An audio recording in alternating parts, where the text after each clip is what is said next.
शिवाजी महाराज की, धर्मवीर संभाजी महाराज की जय भवानी। महाबळेश्वरचं परमदैवत महाबळेश्वराला साष्टांग वंदन करतो आणि आजच्या या महाबळेश्वर महापर्यटन उत्सवाच्या समारोप प्रसंगी उपस्थित राज्याचे लोकप्रिय मुख्यमंत्री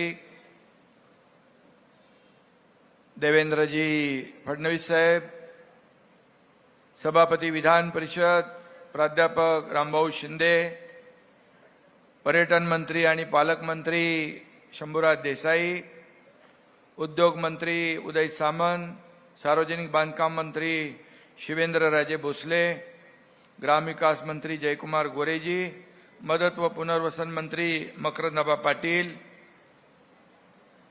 आमदार डॉक्टर अतुल भोसले, आमदार सचिन पाटील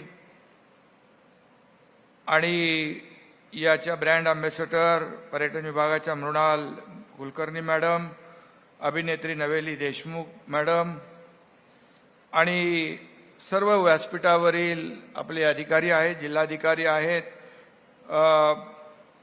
DIG आहेत, आपले MD MTDC मनोज सूर्यवंशी, राजेंद्र राजपुरे, पर्यटन विभागाचे BN पाटील आणि वन विभागाच्या Bharadwaj madam, additional SP Vaishali Kudkar, Yogesh Patil आणि आपले जपानहून आलेले यामासिता कोनिचिवा।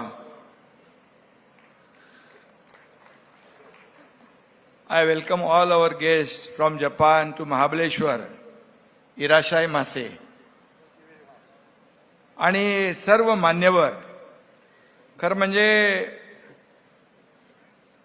आणि ज्यांनी यामध्ये हा उत्सव यशस्वी करण्यासाठी प्रयत्न केले ते सर्व या ठिकाणी मान्यवर, ज्यांचा सहयोग लाभला ते सगळे सर्व सहकारी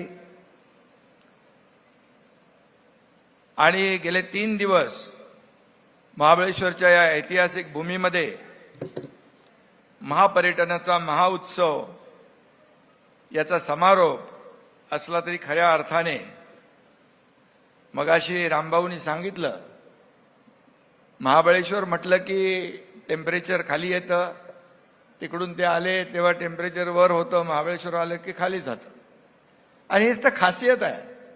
आणि म्हणून मुख्यमंत्री महोदय, मी जेव्हा गावी येतो तेव्हा इकडचं टेम्परेचर खाली असतं, मुंबईचं टेम्परेचर वाढतं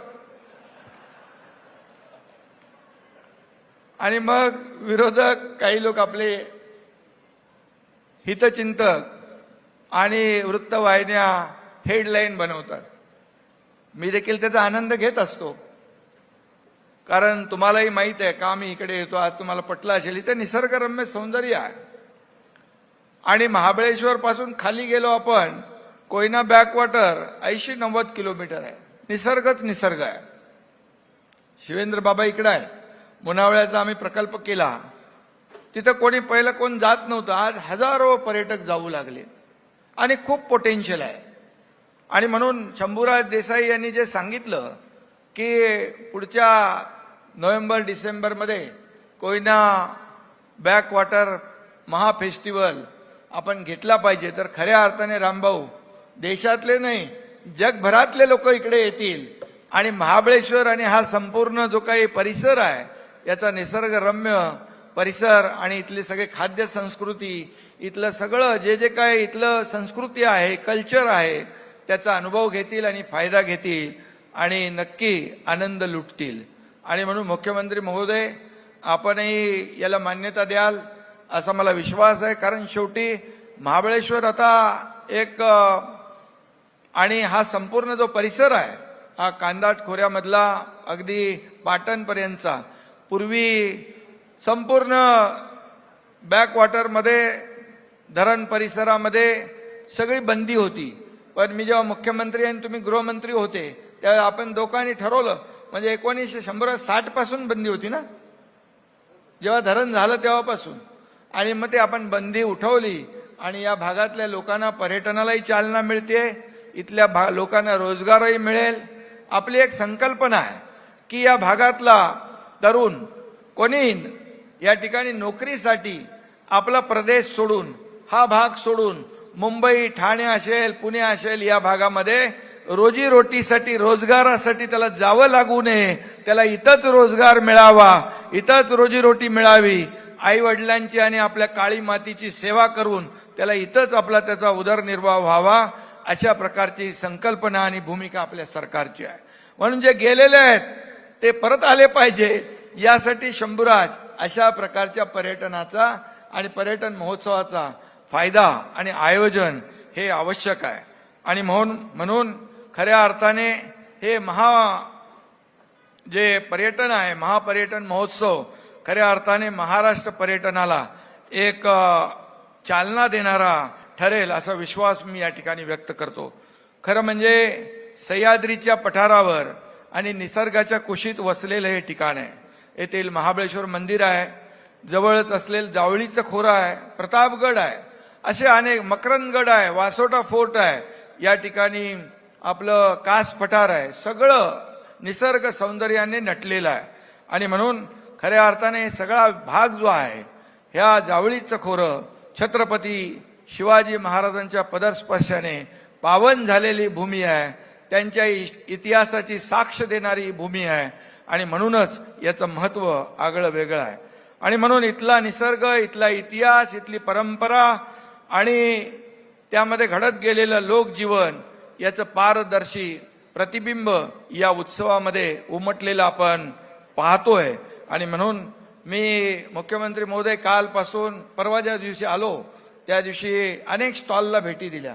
फूड फेस्टिवल होतं, खाद्य गल्ली, खाऊ गल्ली, एकदम म्हणजे सगळ्या प्रकारची, फक्त रामभाऊ महाबळेश्वर मधले नाही, पश्चिम महाराष्ट्र नाही, सगळ्या ठिकाणची चव आणि वस्तू या ठिकाणी आदरणीय देशाचे प्रधानमंत्री नरेंद्र मोदी साहेबांनी मिलेटला प्राधान्य दिलं.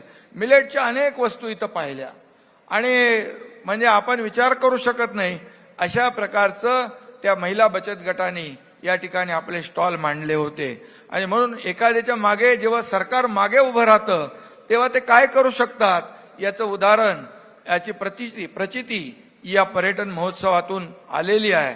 आणि म्हणून या खऱ्या अर्थाने या पर्यटन महोत्सवामुळे 3च दिवसाचा आहे, पण आता लोकांना हुरहुर लागेल, पुन्हा कधी होणार, पुन्हा कधी होणार.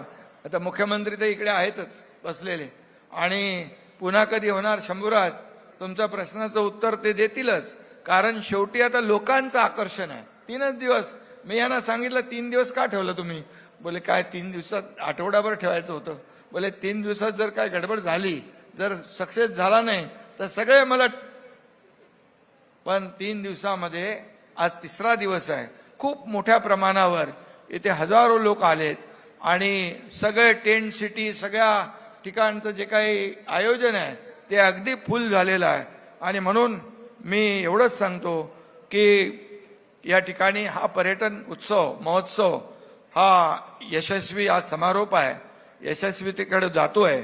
आणि म्हणून खऱ्या अर्थाने आज आम्ही जे काही गेल्या 2.5 वर्षात जे या राज्यामध्ये काम केलं, आम्ही टीम म्हणून काम केलं, पायाभूत सुविधा दिल्या, लाडक्या बहिणींना योजना, लाडक्या भावांना, लाडक्या शेतकऱ्यांना आम्ही योजना दिल्या, त्याचबरोबर विकास आणि लोकाभिमुख कल्याणकारी योजना यांना आम्ही प्राधान्य दिलं, पर्यटनालाही चालना दिली. गडकोट किल्ल्यांचं संवर्धन आपण करतोय, छत्रपती शिवाजी महाराजांचा इतिहास आहे. आपण तर तिकडून मुख्यमंत्री महोदय, आपले मंत्री सुधीर भाऊ, त्यांनी तर अफजल खानाचा कोतळा काढलेली वाघनकं देखील ब्रिटनहून आणण्याचं काम केलं. म्हणजे आपण आपला ऐतिहासिक ठेवा जो आहे, आपली परंपरा आहे, वारसा जपण्याचं आपण काम केलं. आणि म्हणून महाराष्ट्राला प्रथम स्थानावर ठेवलं. आता देवेंद्रजींच्या नेतृत्वाखाली विकासाचा रथ चौखूर या ठिकाणी उधळत आहे. हा उत्सव म्हणजे निसर्गाचा आविष्कार आहे आणि स्थानिकांच्या जगण्याचा आधार आहे. पर्यटन विश्वाचा खऱ्या अर्थाने नवा अवतार आहे. आणि म्हणून आणि रोजगाराचं हे महाद्वार आहे शंभूराज. त्यामुळे काळजी करू नका. आणि तुम्ही जे केलेलं इथं मधाचं गाव आहे, जगातलं रामभाऊ सर्वोत्तम मध इथं मिळतो. स्ट्रॉबेरी जगातली सर्वोत्तम स्ट्रॉबेरी इथं मिळते आणि 80% मला वाटतं स्ट्रॉबेरीचं उत्पादन इथं महाबळेश्वरमध्ये आपण घेतो. हा देखील इतिहास आहे, पुस्तकाचं गावही आहे आणि म्हणून आपला समृद्ध साहित्याचा ठेवा अनुभवायला देखील मिळतोय. इथं खऱ्या अर्थाने महाराष्ट्राच्या इतिहासाचे साक्ष देणारे गडकोट किल्ले आहे. गडकोट किल्ल्यांचं देखील प्रदर्शन पाहिलं आपण. साहसी खेळांच्या उपक्रमाचं आयोजन केलंय. हेलिकॉप्टर राईड आहे, ड्रोन शो आता मुख्यमंत्री महोदयांच्या समोर त्याचं प्रात्यक्षिक होईल. लेझर शो काल परवा बघितला. इथं बायोडायनामिक फार्मिंग शाळा पाहिली. हॅपी स्ट्रीटचा अनुभव पाहिला. कार्निवलचं तर मगाशी शंभूराजनी सांगितलं. फ्लोटिंग मार्केट देखील आहे दाल लेकच्या धर्तीवर, बोटीमध्ये मार्केट, तेही अगदी चांगलं आहे. अॅग्रो टुरिझम आहे, बोट रायडिंग आहे. सूर्यवंशी आपले नागपूरला होते NIT. मी त्यांना म्हणालो फुटाळा तलावामध्ये आपण बघितला ना तो शो, बोलो तसा शो या वेना लेकमध्ये तुम्ही केला तर त्याचं आणखी जे सौंदर्य आहे आणि पर्यटकांना तो फुटाळा तलावासारखा आपला लेझर शो भुरळ घातल्याशिवाय राहणार नाही. आणि म्हणून त्याचबरोबर लोकसंस्कृतीचा गजर देखील या ठिकाणी आपल्याला पाहायला मिळाला. आणि म्हणून सगळंच आपण पाहतो इथं एका फेस्टिवलमध्ये, फक्त 3 दिवसाच्या फेस्टिवलमध्ये सगळं या ठिकाणी आणण्याचा प्रयत्न शंभूराज आणि त्यांच्या टीमने केलेला आहे. आणि म्हणून ज्ञानेश्वरांच्या शब्दात सांगायचं तर जो जे वांचिल तो ते लाहो, अशी अनुभूती या फेस्टिवलला भेट दिल्यानंतर आपल्याला लाभते, मिळते. आणि म्हणून डोळ्याचं पारणं फेडणारं मी म्हणेन, कारण महाबळेश्वरने पहिल्यांदाच पाहिलं हे सगळं. महाबळेश्वरला लोक पर्यटक येतात, परंतु अशा प्रकारचा महाफेस्टिवल हा पहिल्यांदाच पाहिला आहे. आणि म्हणूनच या ठिकाणी दर्याखोऱ्यामध्ये असलेलं हे सगळं जो काही निसर्ग सौंदर्य आहे त्या या फेस्टिवलमुळे झळाळून निघतोय. आणि म्हणून मी वेळ काढून इकडे गावी येत असतो. आणि गावी आलो की मुख्यमंत्री महोदय 2-3 हजार झाडं लावतो. हे माझं काम नित्याचं आहे. आणि त्यामुळे हजारो वेगवेगळ्या प्रकारची झाडं गावी आपण प्रयोग केलाय. म्हणजे अगदी काजू आंब्यापासून, चिकूपासून, नारळापासून, सुपारीपासून, नारळ सुपारी पण आहे आणि बांबू पण आहेत. म्हणजे बांबूची लागवड आपण या ठिकाणी 7,000 हेक्टरमध्ये, आपले दुडी तेव्हा कलेक्टर होते, आता संतोष पाटील आहेत. म्हणजे ते आपण MREGS मधून त्यालाही अनुदान दिलेलं आहे. बाकी तुम्हाला कुठे वेगवेगळ्या ठिकाणी लावायचे ते म्हणजे वेगळा काय अर्थ काढू नका. बांबू ऑक्सिजन जास्त देणारा आणि कार्बन डायऑक्साईड जास्ती शोषणारा आहे. आणि आमच्या मुख्यमंत्री महोदयांना बरोबर माहिती आहे ते कुठं वापरत होते. आणि म्हणून आज तिथे अगदी अवाकडूपासून अगदी आगरवूडपासून सफरचंदापर्यंत सगळं आहे. आणि सफरचंद पण लागली आहेत, आता सुरुवात झाली आहे. त्यामुळे इकडं आल्यानंतर वेगवेगळं, आणि आपण गटशेती केली पाहिजे यासाठी आपण लोकांना प्रोत्साहन देतोय. गटशेती केली तर खऱ्या अर्थाने लोकांना कमी खर्चामध्ये जास्तीचं उत्पादन मिळेल आणि आपल्या हक्काचं उत्पन्न जे आहे त्याला घेता येईल. आणि म्हणून मी एवढंच सांगतो की म्हणून मी म्हणत असतो, लंडनपेक्षा महाबळेश्वर बरं, त्याच्या कुशीत वसलं माझं गाव दर. आणि म्हणून दरे गावामध्ये मी जात असतो. शंभूराज समजून घ्या. आणि म्हणून गमतीचा भाग सोडा, परंतु गेले 3 दिवस या फेस्टिवलचा अनुभव घेताना हे अतिशय नेटकं नियोजन केलेलं आहे. आणि इथं कुणाची गैरसोय होणार नाही याची काळजी शंभूराजनी घेतली आहे. आणि खऱ्या अर्थाने आज इथं आलेला पर्यटक सुरक्षित राहावा म्हणून मुख्यमंत्री महोदय त्यांनी एक महाराष्ट्र पर्यटक सुरक्षा दल त्याचं सुरुवात केलेली आहे. कारण खऱ्या अर्थाने पर्यटकांना सुरक्षित वाटलं पाहिजे. आमचं सुरक्षा, आमचं म्हणजे आमची काळजी घेणारं कुणीतरी आहे ही भावना निर्माण झाली पाहिजे. म्हणून शंभूराजनी तेही केलंय. त्याबद्दल देखील शंभूराज यांचं मनापासून अभिनंदन केलं पाहिजे. आणि CC कॅमेरे असतील की क्विक रिस्पॉन्स यंत्रणा असेल, सगळं आहे. आणि म्हणूनच या ठिकाणी खूप मोठ्या प्रमाणावर हा महाफेस्टिवल जो आहे हा यशस्वी होताना आपण पाहतोय. आणि खऱ्या अर्थाने मी मगाशीच मुख्यमंत्री महोदयांना म्हणालो की आता नव महाबळेश्वर एक आकार घेईल आणि त्याचा पाया जो आहे आपण रचतोय. आणि राज्य सरकार देखील अगदी ब्रिटिशांच्या नंतर पहिलं एक नवं पर्यटन स्थळ या ठिकाणी निर्माण करणारं आपलं तुमच्या नेतृत्वाखालचं सरकार ठरेल. आणि म्हणून ही याची सुरुवात आहे. आणि यामध्ये खूप पोटेन्शियल आहे. कृषी पर्यटन आहे, जलपर्यटन आहे, जंगल पर्यटन आहे, आरोग्य पर्यटन आहे, धार्मिक पर्यटन आहे, क्रूज पर्यटन आहे, कॅराव्हॅन पर्यटन आहे, किल्ले पर्यटन आहे. असं अनेक पर्यटकांना या ठिकाणी संधी आहे. आणि म्हणून महाबळेश्वरचं पर्यटन यामुळे वाढू शकतं. आणि म्हणूनच आजचा हा पर्यटन महोत्सव या अतिशय आपल्या सगळ्यांच्या उपस्थितीमुळे यशस्वी होतोय. मी मुख्यमंत्री महोदयांचं मनापासून स्वागत करतो, मनापासून त्यांना धन्यवाद देतो की या महाबळेश्वरच्या समारोप प्रसंगी आमच्या गावात महाबळेश्वरला आपण आलात त्याबद्दल खूप खूप आपल्याला धन्यवाद, खूप आपले आभार. आणि शंभूराज तुमच्या टीमचं देखील मनापासून मी अभिनंदन करतो. सगळी टीम आपल्या सगळ्या टीमने सहकार्य केलंय आणि आपल्या सगळ्यांना शुभेच्छा देतो. धन्यवाद. जय हिंद, जय महाराष्ट्र.